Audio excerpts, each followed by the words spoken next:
بسم اللہ الرحمن الرحیم۔ السلام علیکم دوستوں، خادم حرمین شریفین شاہ سلمان بن عبدالعزیز آل سعود نے کہا ہے کہ کورونا جیسی خوفناک وبا کی وجہ سے پوری دنیا اس وقت مشکل دور سے گزر رہی ہے۔ ان کا کہنا تھا کہ کورونا کی وجہ سے کرایات پر موجود تمام انسان، صحت کا نظام اور عالمی معیشت سب بری طرح متاثر ہو رہے ہیں۔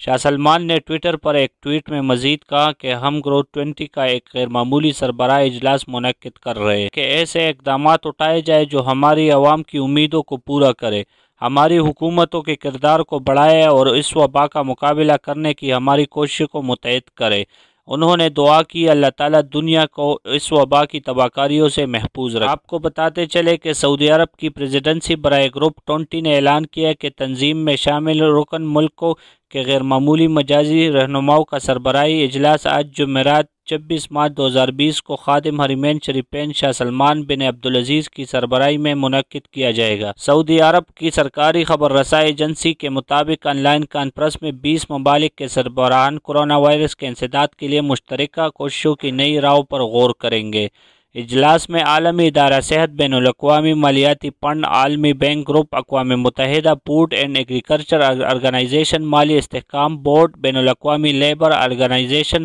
اقتصادی تعاون اور ترقی تنظیم، عالمی تنظیم برائے تجارت سمیت دیگر تنظیموں کے نمائندے شرکت کریں گے۔ عالمی تنظیموں کے علاوہ سوشلسٹ جمہوریہ ویتنام سربراہ، جنوبی مشرقی ایشیائی ممالک، انجمن جمہوریہ جنوبی افریقہ سربراہ، افریقی اتحاد، متحدہ عرب امارات سربراہ، عرب خلیجی تعاون کونسل، جمہوریہ روانڈا سربراہ برائے افریقہ کی ترقی کے لیے نئی شراکت داری جیسی علاقائی انجمنوں کے نمائندے بھی ٹوٹنی کے ورچوئل سربراہی اجلاس میں شرکت کریں گے۔ پریزیڈنٹی برائے G20 کے مطابق ہنگامی اجلاس میں شرکاء کورونا وائرس کے انسداد کے لیے ممکنہ تدابیر پر غور کرنے کے علاوہ عالمی وبا کی روک تھام کے لیے ایک دوسرے کی مدد کا جائزہ لیں گے۔